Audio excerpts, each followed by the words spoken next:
Hello again. This is Stuart Payne with Read 20 in the Readmobile. And we're outside on the reading porch today on a beautiful August afternoon. And today we're going to read an old favorite of mine, a wonderful story about the Araboolies. Yeah, the Araboolies of Liberty Street. Not the ones that live up for me. But this is a fantastic story written by Sam Swope and illustrated by Barry Root. So let's jump in. Are y'all ready? Here we go. Once there was a street called Liberty Street, and Liberty Street was lined with white houses that were so much alike, it was hard to tell one from another. And this was just the way that Fat General Pinch and his skinny wife liked it.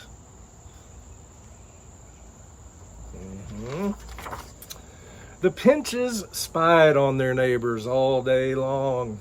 They had nothing better to do. They hated anything that looked like fun. They got upset when Joy hung upside down from a maple tree. They got angry when Katie crept around like a tiger. They got furious when Jack spun around until he felt dizzy. And whenever the Pinches got upset or angry or furious, well, the general would grab his bullhorn and shout, "I'll call in the army!" And fun would have to stop right then and right there. Now, when summer came, the Pinches ordered the children to stay inside.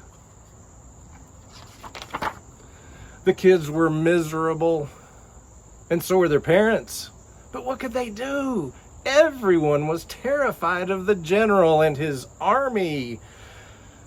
And, well, the children, they stayed inside. And yes, it was a very lonely time.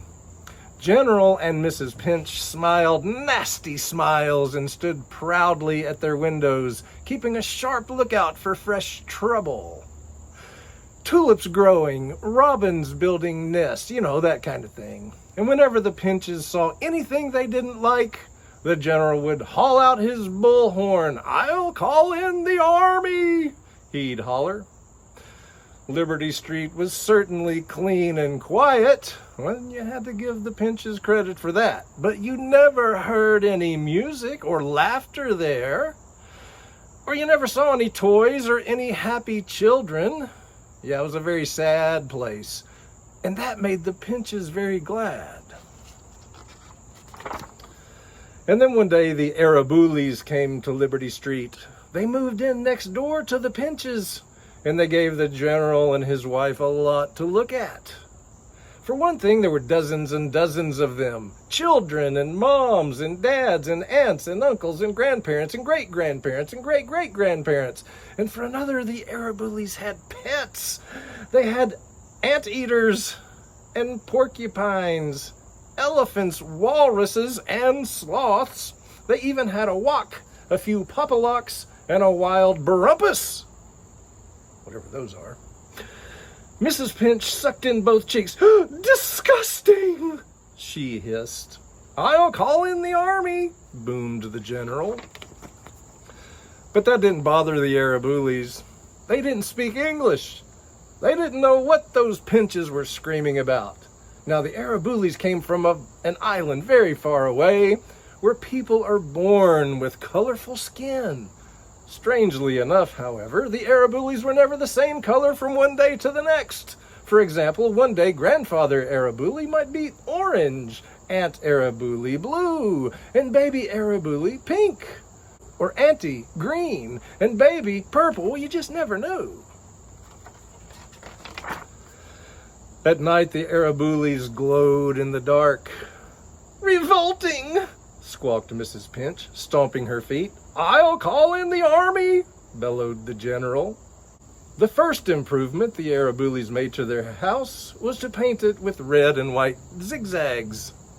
They decorated it with flashing colored lights and hung toys from the trees. And then they drew jungle scenes on the sidewalks and poured sand on the grass and made sand creatures. The Araboolies weren't the neatest people in the world, truth to tell, but they sure knew how to have fun. They'd put their furniture all over the yard and lived outside. They played outside, ate outside, and watched TV outside. The Araboolies even slept outside, all cuddled up like puppies in the biggest bed you ever saw in your life. And they snored like crazy. Can you do it? The animals lived inside, in the shower, in the sink, under the stairs, and in the chimney. They ran all over the place, and what a racket they made. "No noise!" screeched Mrs. Pinch, shaking her bony fist in the air. And can you guess what the general bellowed? But no matter how much the Pinches screamed, the Araboolies didn't pay any attention. They were having too much fun. General and Mrs. Pinch were miserable. All this happiness was making them sick, and things were getting out of control. Why, before they knew it, all the children of Liberty Street were out playing Boolanoola Ball. "This has got to stop!" Mrs. Pinch shrieked, her eyes popping out of her head.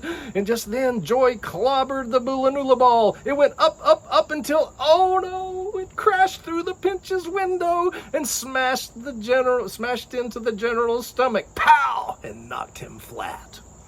"Ouch!" roared the general. The Pinches were out in a flash. "This means war!" wailed Mrs. Pinch. "I'll call in the army!" cried the general, and he whipped out his walkie-talkie. "Come in, army!" he thundered. "Attack Liberty Street at dawn!" Well, the Pinches stormed home and slammed the door, but not before their cat Naomi had escaped and gone to the Araboolies' house to live. The Araboolies smiled and shrugged, but the rest of Liberty Street was in a panic. The army was coming. Doors were locked and blinds were pulled down tight, and everyone was terrified. Everyone, that is, but Joy. "Those mean old Pinches," she thought. "When their army comes, they'll take away the Araboolies. Well, I won't let them. I won't." Felt like they made at least one friend. And so she thought and thought and thought until she had an idea. She waited until night came. Then, when the parents of Liberty Street were asleep, Joy tipped outside and sneaked around Liberty Street, waking the other children and telling them her plan.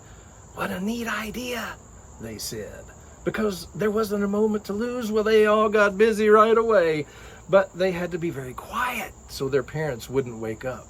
The children crept down to their basements and up to their attics. They dug through closets and drawers. They gathered toys and balloons and finger paints. They rounded up scissors and wrapping paper, and they pulled out decorations from Christmas, Thanksgiving, and Halloween. And then they all went outside. Some of the children colored the houses and pasted animal cutouts in the windows.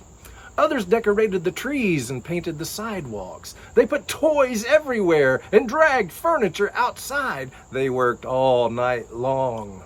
The last thing they did was to paint one another's faces. And the Araboolies, well, they snored through it all. It was almost dawn when they were finished. Liberty Street had never looked wilder or more colorful, and the children were very proud. Before long, they heard the angry rumble of the army approaching. The ground shook, and soon there were guns and bombs and helicopters and thousands of soldiers marching past the colorful homes of Liberty Street. Now, armies, of course, they don't think. No, they only follow orders. And General Pinch's orders were very clear. "There's a house on Liberty Street that's different," he roared from his window. "It's disgusting. Get rid of it and get rid of the weirdos who live in it." And so, with those orders in mind, the soldiers marched up Liberty Street. But all they saw were brightly painted homes and very colorful people. No house was different, no one was weird, and the soldiers didn't know what to do. But when they finally reached the end of Liberty Street, there it was. A different house, plain and white, with a fat, angry man and a nasty, skinny woman inside. "That's them," shouted the army. "There, the weirdos! Charge!"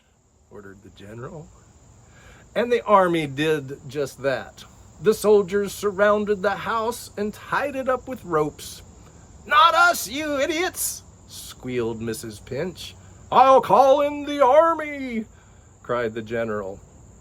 But of course the army was already there. And so it was. The Pinches and their house were yanked from the ground and dragged far, far away as the children cheered and the araboulies waved goodbye. And the terrible Pinches were never seen on Liberty Street ever again.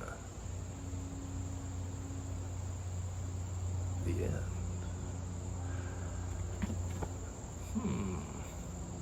What does it make you think about? What are you thinking about right now? Why don't you guys talk that over and post some comments or something. Let me know what you think.